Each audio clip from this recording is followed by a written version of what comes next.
Mabuhay at magandang araw! Ako nga pala si Mark Luis Macachor mula sa BSTM 3rd year at ang aking akda ay pinamagatang Bakas, Babae at Lakas.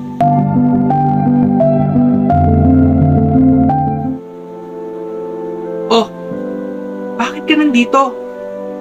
Di ba sabi mo babae lang ako? Babae lang ako.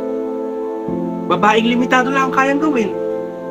Pero hindi mo alam ang kakayahang kaya kong gawin pag mag-isa lang ako. Marahil tama ka. May mga panahon kami ay mahina. Pero kahit paulit-ulit kami nadadapa, hindi kami sumusuko dahil yan ang aming pangako. Pangako na magiging malakas para sa pagbangon ng ating bukas. Mga kababaihan na marami nang napatunayan. Saksi na dyan ang ating kasaysayan.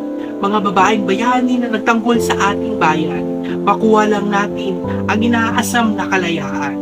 Pero bakit ganon? Nasasabi pa rin mahina ng iilan. Pero nandyan pa rin sila, nakatindig para sa atin kailanman.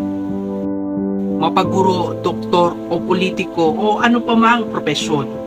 Sila ang bubo para sa isang matayog na pundasyon. Sila ang ilaw ng tahanan at isa sa ating sandigan. Ipagtatanggol ka kahit saan pa man. Mga kababaihan, sila ang ating kailangan. Sa selebrasyon ng buwan ng kababaihan, ating bigyang pugay ang kanilang halaga.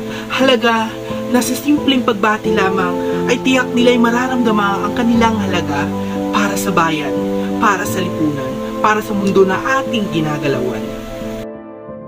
Muli, ako si Mark Luis Macachor mula sa BSTM 3rd year, bumabati ng maligayang buwan na mga kababaihan para sa inyo. Mabuhay at maraming salamat po.